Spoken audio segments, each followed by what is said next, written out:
વ્રજમાં બરસાના ને નંદગાંવ સામસામે છે. તમે નંદગાંવ ઉપર જઈને ઊભા રહ્યો ને તો બરસાના દેખાય, અને બરસાના ઉપર જઈને ઊભા રહ્યો તો તમને નંદગાંવ દેખાય. એટલે જ વચ્ચે સંકેત વન છે. ઠાકોરજી નંદગાંવથી ઈશારો કરે, સંકેત કરે, આપણી ભાષામાં ઈશારો અને વ્રજ ભાષામાં સંકેત. તો સામને જે ત્યાંથી દોડતા દોડતા આવે અને વચ્ચે જે મળે એનું નામ સંકેતવન. ત્યાં આજે પણ મહાપ્રભુજીના બેઠકજી બિરાજે છે અને વિવાહ ખેલનો મનોરથ થાય છે. તો રસ્તા આખામાં ગોવિંદાસ આ જ બધી લીલાની વાતો કરે. એકવાર એ કે ગ્રીષ્મ ઋતુ હતી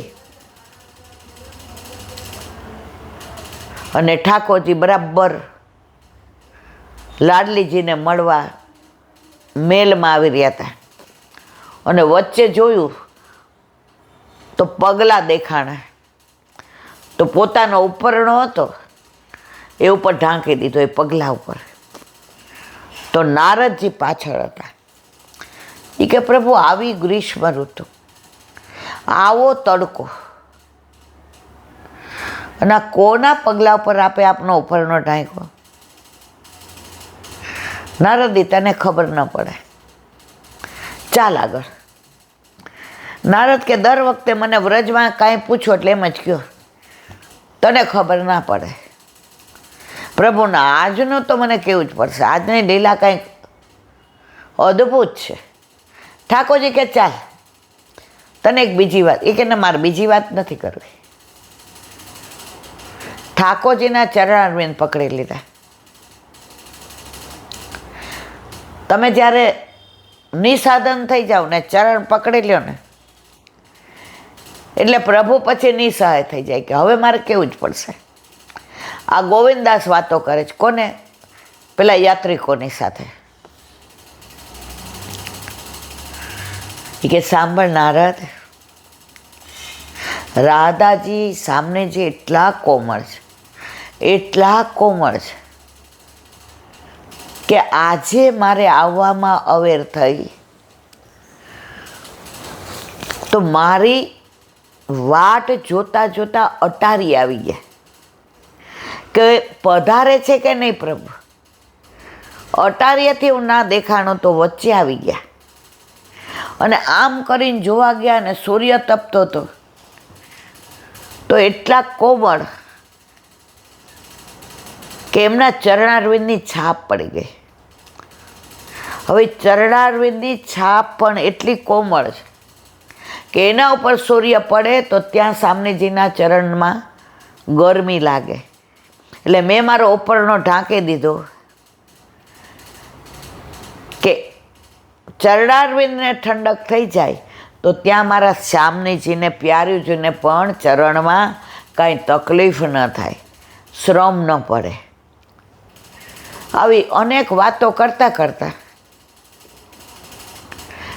ગોવિંદાસ નંદગાંવમાં આવ્યો. નંદગાંવની ભાગોળ આવી એટલે સામાન મૂક્યો. જય શ્રી કૃષ્ણ નો કર્યા, રાધે રાધે. ઓલા કે જય શ્રી કૃષ્ણ, એ કે રાધે રાધે. એ કે હું જાઉં. અરે એમ જવાય, અંદર ચાલો, પ્રસાદ લ્યો, દૂધની વ્યવસ્થા છે ત્યાં. અમારે બધા યજમાન અમારા છે જ ગોર, તમારી બધી વાત સાચી, પણ હું જાઉં છું. સાંભળો ગોવિંદાસ, આજે 3-4 કલાકથી તમે હાલતા હતા અને આખા રસ્તે તમે સામને જઈને લીલાનું વર્ણન જ કર્યું છે, ગુણાનુવાદ જ કર્યા છે. તમારું મોઢું સુકાઈ ગયું હશે અને ગરમી તો જુઓ. હવે તડકામાં ના જાઓ, સાંજે નિરાંતે પ્રસાદ લઈ આરામ કરી અને રાત્રે પહોંચી જશો. એ કે ના, તો ઊભા રહ્યો, જલ વ્યવસ્થા. એ કે ના. એ કે કેમ તમે ના પાડો છો? એ કે સાંભળો, અમારા રાધાજીનું આ સસુરાલ છે અમારી બિટિયાનું આ સસુરાલ છે, એટલે અમે બરસાનાવાળા એ પાણી ન પીએ. અમે અહીંયા એનું સસુરાલ એટલે અમારે બેટી વ્યવહાર રોટી વ્યવહાર કોઈ નહીં, કારણ કે આ રાધાજીનું સસુરાલ છે. એટલે અમે ભાગોળની અંદરેય ન આવીએ. એ રોજ અડે ને તોય અમારી બિટિયાનું અમે ઋણ ચૂકવવું પડે. હું ગામમાં નહીં આવું, નંદગામમાં. એ કે આને તો વર્ષો થઈ ગયા. આ બધી વાતો તો 5000 વર્ષ પહેલાંની છે. અને તમે અત્યારે કેમ આવી વાતો કરો છો? 5000 હોય કે 25000 હોય, તમે અત્યારના બધા એવું માનો છો કે ત્યારે આ લીલા થઈ, ત્યારે વિવાહ ખેલ થયો. અમે તો આજે માનીએ છીએ કે આજે આ બધી લીલા થાય જ. રસ્તામાં સંકેત વડાવ્યું, વિવાહ ખેલનો મનોરથ થાય જ. બરસાનાથી નીચે ઉતરો તો ગેરેવનમાં સાંકડી ખોટ છે, ત્યાં દાન લીલા થાય જ. માનગઢમાં માન લીલા થાય છે. મોરકોટીમાં મોરકોટી લીલા થાય છે. હવે મને અંદર આવવાનું કહેતા. એ કે આ બધું પહેલાંમાં જમાનામાં હતું, દીકરીના ઘરનું ખવાય ના. એ કે તમારા જમાનાનું તમે જાણો, અમે તો સારસ્વત કલ્પમાં જીવીએ છીએ. અમે બરસાનાવાળા છીએ અને અમે તો તમારા લાલાને ગાળો દઈએ. ઓ બરસાને વાલી ગુલામ તેરો બનવારી, ઓ બરસાને વાલી ગુલામ તેરો બનવારી. ઓલા લોકોએ ઘણું સમજાવ્યું. ગોવિંદાસે કહ્યું, હવે હું રજા લઉં, મારા લાડલીજી મારી રાહ જોતા હશે. હવે મુઠ્ઠી વાળીને દોડ્યા. સવારનું જળ નહોતું લીધું, પ્રસાદ નહોતો લીધો, અને ગરમી કે મારું કા. અધવચ્ચે એક ઝાડ નીચે બેસી ગયા, ચક્કર આવવા માંડ્યા. એટલે પણ મનમાંથી બોલવાનું ન જાય, રાધે રાધે રાધે રાધે. આપણે તો આ બધું સેજ દુખાવો થાય તો આપણે તો બાપા આવા ભગવતીઓને મળે, આપણને ન મળે. રાધે રાધે રાધે રાધે રાધે રાધે. હવે પ્રાણ કંઠે આવી ગયા. હવે પાણી આજુબાજુ ક્યાંય મળે પણ ઊભું થવાની ત્રેવડે નહીં. કોણ લઈ આવે? ત્યાં એક 8-10 વર્ષની દીકરી આવી. એટલે કે બેટિયા તું કેમ આવી? એની દીકરી હતી. બાબા ઘરે મહેમાન આવ્યા છે, એટલે તમને ગોતતી ગોતતી બરસાના ગઈ તો સમાચાર મળ્યા કે તમે નંદગાંવ આવ્યા છે. એટલે નંદગાંવના રસ્તે દોડતી આવી. માએ કીધું મહેમાન આવ્યા છે તો ઘરે મળીને જાજો. આ પાણી છે, જલ. અને આ માએ તમને ભાથું બાંધી દીધું, સમેટી લાવી હતી. અરે બિટિયા, તડકામાં તું શું કામ આવી? બાપને જેટલી દીકરી વાલી હોય ને એટલી દુનિયામાં કોઈ ન વાલી. માને દીકરો વાલો હોય, કારણ કે એ તો સ્વર્ગની સીડી બતાવવાનો હોય. પછી છેલ્લે ખબર પડે સ્વર્ગની સીડી હોય, લઈએ લે, મૂકવાની તો વાત એક બાજુ રહી.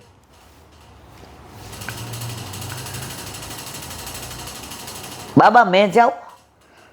માએ કહ્યું છે જલ્દી આવ્યો. હા,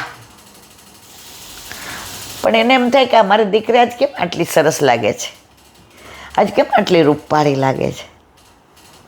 આજે મારા હાથમાં એણે ભાથું દીધું તો એનો સ્પર્શ થયો તો આજે મને કેમ આમ એમ થયું કે ઓહો ના, એ તો મારી દીકરી પરણાવા જેવી થઈ ગઈ ને, હવે મારે એનું કરવાનું છે.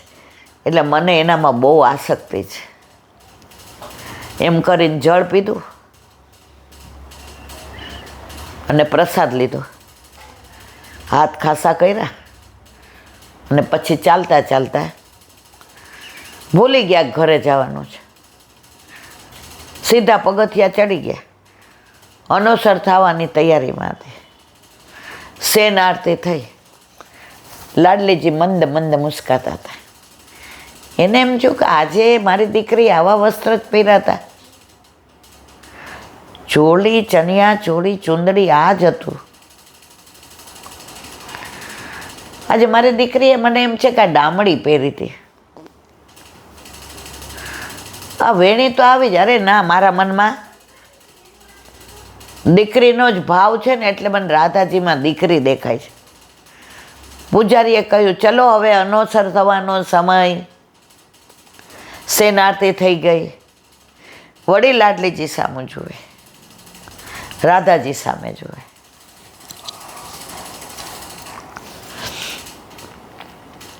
વળી વિચાર કરે, આજે મારી બેટી મને કેમ રાધાજી જેવી લાગતી હતી. પૂજારીજીએ કહ્યું ગોવિંદાસ ચલો તાલા મંગલ કરકે નીચે ચલે. મારી દીકરી આવી હતી અહીંયા? ના, મારી દીકરી કઈ કહીને ગઈ છે? ના. વળી લાડલીજી સામે જોયું.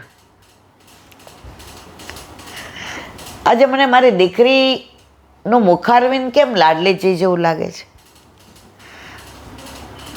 પૂજારીજીએ તાળા મંગળ કરી દીધા એટલે હવે બબે પગથિયા ઉતરીને દોડતા દોડતા ઘરે મહેમાન આવ્યા હતા. દીકરી કેવા આવી હતી? કાંઈ વાંધો નહીં, એ તો સાચવી લેશે. હવે અહીંયા સંશય થાય. એ તો આખો દિવસ સાંજે મધુકરી કરીને, પણ પછી એમના વિવાહ થયા હતા અને આ દીકરી હતી. ઘરે ગયા તો એની દીકરી તો ખેલતી હતી. અંદર દોડતી કેવા ગઈ, માં બાબા આવી ગયા. એટલે કે કોણ આવ્યું તું? બિટિયાને બોલાવ. તું તડકાની કેમ દોડતી દોડતી? બાબા હું તો ક્યાંય આવી જ નથી. એને વહુ કે મેં તો કાંઈ ભાતું મોકલાવ્યું જ નથી.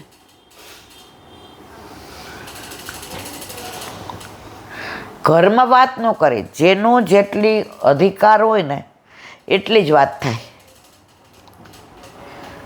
એ કે તું ના બાબા ના. વહુ કે એ તો સવારની અહીં ઘરે જ ખેલે છે. હવે મોટી થઈ એટલે એને હું બહાર નથી જવા દેતી. મોઢા સામું જોયું. દોડતા પાછા ગયા, પગથિયા આવીને બેસી ગયા. અરે હું ઓળખી ના શક્યો, મારા માટે થઈને પગથિયા આટલા ઉતરા, આટલો શ્રમ લીધો. દુનિયા એમ કે છે કે બાપને દીકરી બહુ વાલી હોય અને દીકરીને બાપ બહુ વાલો હોય. આ તો લૌકિક દીકરીની વાત કરે બધાય, પણ આજે મારી અલૌકિક બિટિયાએ મારા માટે કેટલો શ્રમ લીધો. હવે હું અહીંથી ઊભો નહીં થાવ. ના, હું આપને શ્રમ નહીં આપું. અહીંયા આવવું હોય તો પાછું આપણે પગથિયા ઉતરવા પડે ને. પણ સવાર સુધી હું આપનું એ સ્વરૂપ ને રૂપ ને તેજ ને આભા ને પ્રકાશ ને પુંજ ને સવાર સુધી ત્યાં બેઠા રહ્યા. ઝબકી આવે તો એ જ સ્વરૂપના દર્શન થાય. જે જળ લઈને આવ્યા હતા, જે ભાથું બાંધીને આવ્યા હતા, જેણે હાથમાં દીધું ત્યારે સ્પર્શ થયો હતો. અરે રે, મેં ચરણ સ્પર્શ ન કર્યા, હું ઓળખી ના શક્યો. અને સવારે દોડતા ગયા ને મંગળા થયા તો રાધાજી મંદ મંદ મુસ્કાતા હતા ને એમની વેણીમાંથી એક ગુલાબ નીચે પડ્યું અને મુખિયાજીએ પૂજારીજી આરતી કરી અને એ ગુલાબ બાબાને આપ્યો. ગોવિંદાસ ત્યાં લીલામ પહોંચી ગયા. મારા વાલા, કોઈ કપોળ કલ્પિત વાર્તા નથી. આવા ભક્તો આજની તારીખમાં વ્રજમાં છે, જેની અનન્યતા એકમાં જ છે. રાધાજી સિવાય નંદગાંવ જોયું નહીં, જાય તો ભાગોળે મૂકીને આવે. हमारे माई श्यामा जू को राज, हमें तो इतनी खबर भली, ठाकुर हमारो नंद नंदन सामने जी राधे. अमर बीजी काई पण अमारा स्वामी तो राधाजी श्रीजी. तमे बरसाना के वृंदावन में जाओ ने